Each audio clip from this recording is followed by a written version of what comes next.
Pasukan Rusia terus berjuang melindungi wilayahnya dari serangan drone Ukraina yang semakin intensif.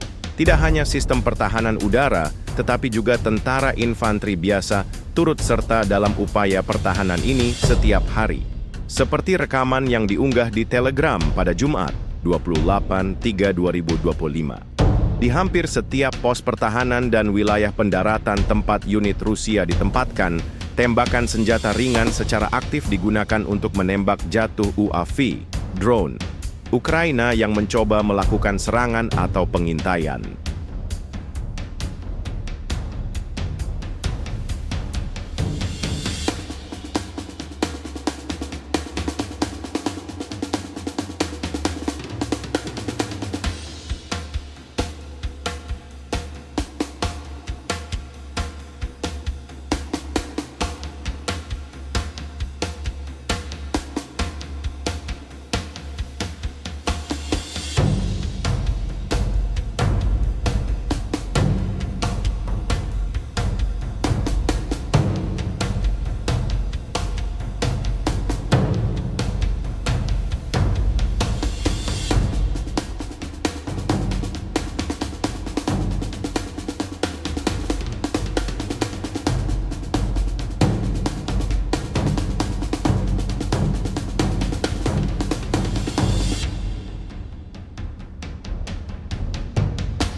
Download Tribun X sekarang, menghadirkan lokal menjadi Indonesia.